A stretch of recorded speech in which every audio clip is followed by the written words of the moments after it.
I played a $2,500 satellite into the WPT. I mean, the standard in the satellite was pretty awful. In the end, I finished up chip leader with about 400,000 in chips, and you only needed like 120 to get a ticket.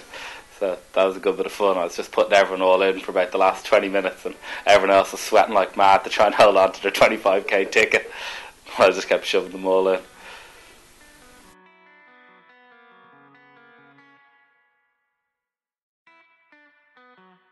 No, not at all. I mean, kind of used to playing big buy-in tournaments. You kind of just separate the money buy-in from the actual tournament itself. You get tournament chips. I mean, whether it's a 1,000 or 25,000 tournament, you just got to get in there and outplay your opponents and try and get all the chips from the tournament. It's the only way you're going to win it.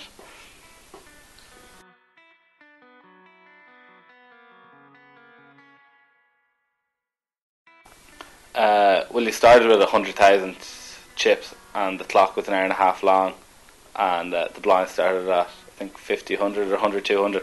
So my plan at the start was just like super slow. I mean, you're so deep, I didn't want to get in too many tricky spots. So at the start, for the first day, it was obviously purely, when it's a 7-day tournament, it's purely about survival. But I mean, I think I've started the day on 100,000 and finished on 104. I was just, trying to feel out my opponents, and I mean, no one was going to win the tournament on the first day. It was more just about settling in and trying to pick up reads on other players and stuff.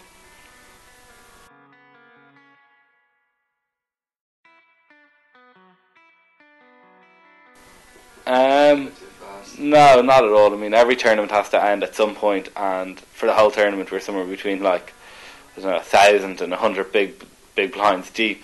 So the day before, I think we played for 12 hours to get from 10 down to 6, because that lasted so long. So, I mean, with the amount of money involved, everyone was playing so tight. So I think at some point you have to end the tournament. It had gone on for 7 days. So even though it was only 20 or 30 big blinds deep at the final table, that was a result of playing for 12 hours the day before, and Phil Hellmuth folding or limp folding when he had 3 big blinds.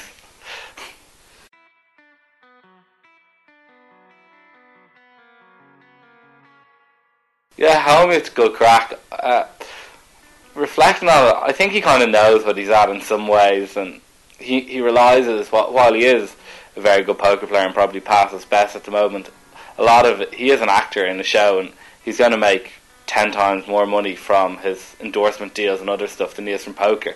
So he's got a responsibility, I suppose, to himself and his family to play up to that, and he does it quite well, and he is pretty entertaining at times, especially maybe in like day 3 and 4 when I played with him. It wasn't as fun because, I mean, you're nowhere near the money and you just want to try and accumulate chips. But when we're in the money and, you've made 50 grand and you're just kind of enjoying it, his theatrics were a lot of fun.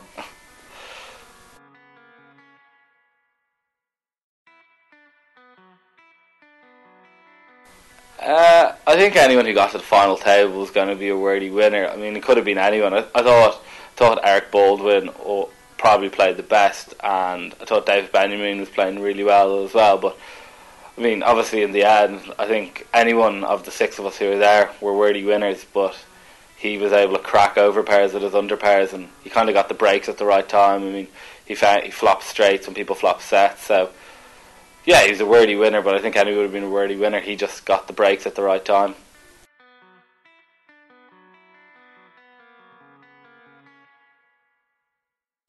I had one really, really funny hand with Billy Baxter. It was just before the bubble, and I gone short. I think I had maybe 300,000 chips, and like I just sat down at the table, so there's no guy with a Texan accent to my left. I didn't know it was Billy Baxter. He's one of the legends of poker with 7 bracelets.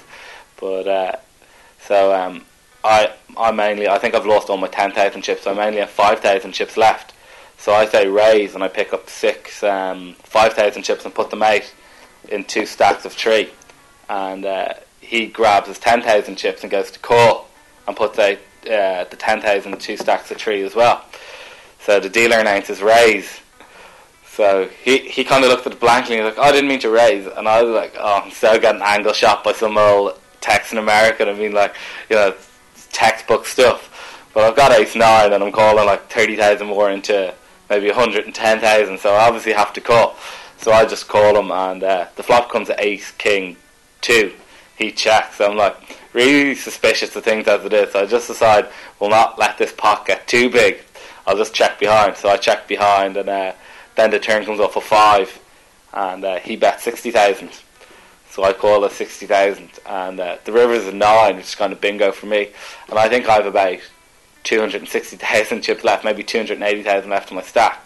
So he checks. So I bet 110,000, and he in 5,000 again. So it's a stack of 25 and a few on top. So he gets a stack of his 10s and pushes out beside mine and puts 4 on top. So the dealer now is raised again. So I was like, I've got like maybe 150 left. So I probably should have shoved it all in, but I was like, I don't feel like if I go out of the tournament by shoving all in and he has got like aces or kings or ace king, I'm going to feel like a complete mong here. So I was like, even if I fold, I still have 60,000, I can still spin it up and try and survive the bubble.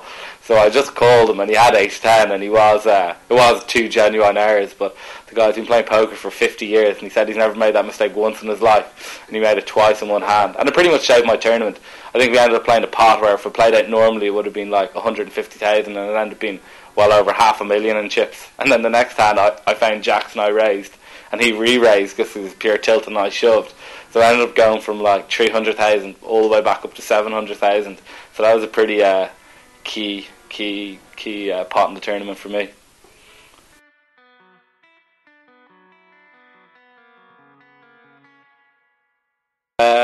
Yeah, and it did, yeah, and I was short at the time, and there was Frad, who's WP Player of the Year, also known as the Toilet, and he was just sticking anyone all in blind. He put a chip in the pot. I mean, just before that, he cracked a girl's aces with 9-3 off for the chip lead, and so once he won that pot, he was just running all over the place. And so I didn't want to. I mean, I was comfortable stacking. I knew I'd have a reasonable stack once he made the money. So yeah, I knitted up a lot more than I would on the bubble.